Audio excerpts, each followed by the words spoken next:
nous avons vu quel était le cadre juridique des finances publiques. En clair, nous avons vu quelles sont les sources juridiques du droit des finances publiques. Et nous en avons conclu que la principale source des finances publiques était la loi organique. La loi organique. Laquelle loi organique?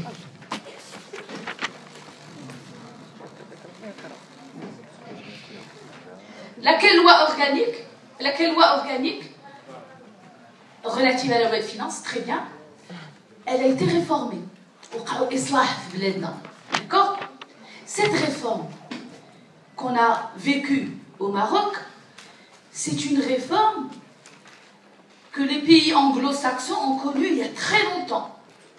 Mais que la France, par exemple, sachant que nous avons calqué le modèle français, plus ou moins, mais on s'en est écarté de beaucoup, mais ce sont les Français qui nous ont aussi aidés à faire notre réforme budgétaire dans le cadre de l'assistance technique.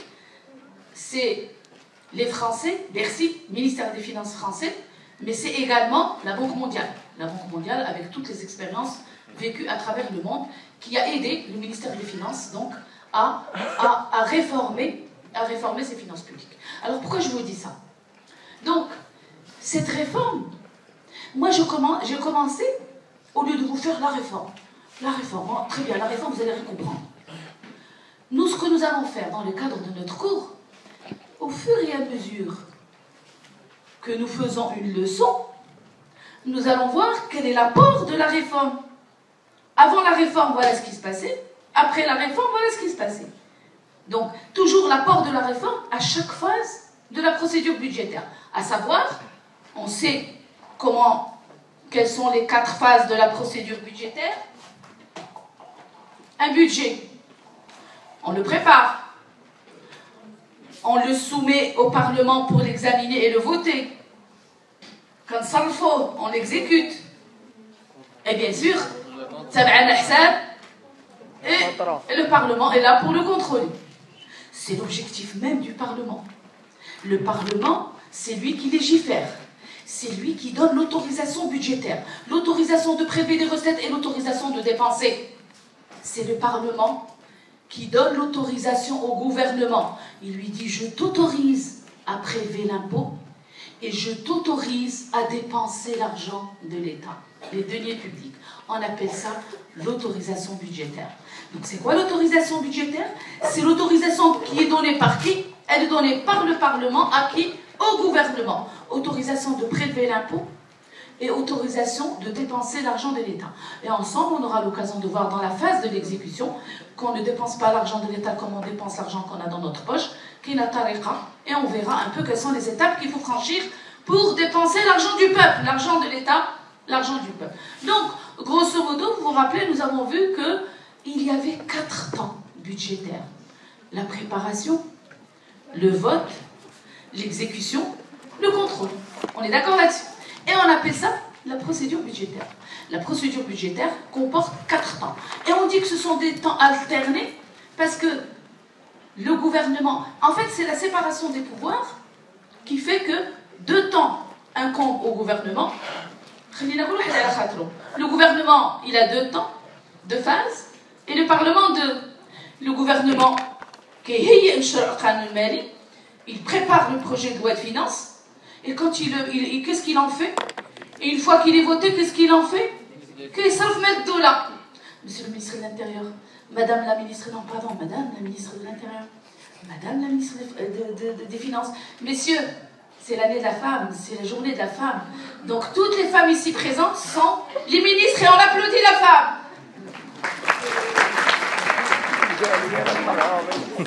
Ils sont pas très courtois, les messieurs. Hein. Personne n'a pris la parole pour souhaiter la journée de la femme. On arrache le pouvoir, n'est-ce pas, mesdames? On va l'arracher et on va leur montrer de quel bois on se chauffe. Allez, on continue. Donc, pour revenir à notre cours, comment allons-nous? C'est simple.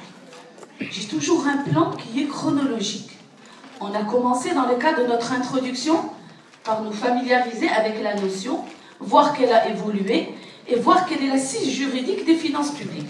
Nous savons maintenant, si on veut travailler sur les finances publiques, il nous faut la Constitution, il nous faut le décret d'élaboration et d'exécution, il nous faut la loi organique des finances. Donc si on a tout ça, et je vous demanderai s'il vous plaît, si vous allez trouver ça en ligne, il suffit de télécharger, vous pouvez avoir un document pour 2 ou pour 3, c'est pas grave. S'il y en a un qui télécharge la loi organique pour la semaine, pour tout le semestre, c'est impératif. Vous devez avoir ce document. C'est-à-dire, essayez de garder, si vous voulez, la même place, mais essayez d'avoir... Mettez-vous d'accord pour avoir un document au moins pour 3 personnes. D'accord? Bon, c'est quand même, ça ne va pas chercher loin. Regardez, c'est pas très volumineux. Vous pouvez même faire recto verso. Et je pense que ça peut aller. Si vous prenez pas un café un jour, hein, vous pouvez photocopier les textes des lois avec lesquels nous allons travailler et vous allez comprendre plein de choses. D'accord? Donc, nous avons dit que notre cours était structuré sous forme de leçons. Qu'allons-nous faire au titre de la première leçon? Au titre de la première leçon que nous allons étudier aujourd'hui,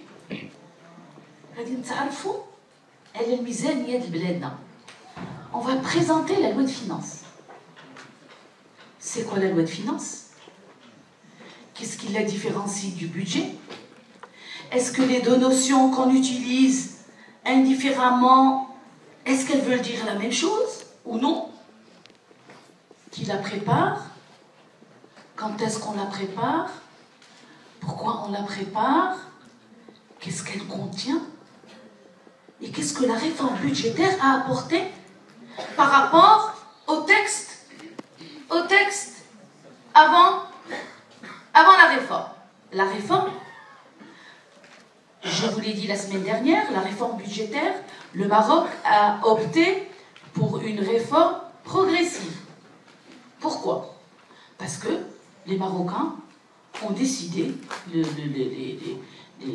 responsables du ministère des Finances, ils connaissent très bien chaque département ministériel, ils se sont dit, voilà ce qu'on va faire. On va aller de manière progressive. On va commencer par former les personnes, les acteurs, les gens qui travaillent et qui vont vivre la réforme. On va les former. Et au fur et à mesure que chacun se sente formé et apte à aborder la réforme, eh bien on va les appeler préfigurateurs. Donc le chef du gouvernement a décidé qu'il y aurait 4 vagues. La première vague, c'est normal, les eaux et forêts quand même, etc., etc., etc. La deuxième vague, à chaque fois qu'ils sont prêts à affronter la réforme, on appelle ça des vagues. On les appelle des préfigurateurs. Les préfigurateurs, ce sont ceux qui ont testé. On est en train de tester la réforme. Pourquoi tester? Parce qu'on a décidé que la réforme sera appliquée sur 5 ans. La première année d'application de la réforme, il y a l'Amlachol. En 2016, on a décidé la réforme. Mais comme elle est progressive, on va pas tout faire en même temps. À chaque fois, on fait une chose. D'accord? Elle est étalée sur 5 ans. Ça veut dire 2016, 17, 18, 19, 20. 2020 est l'année où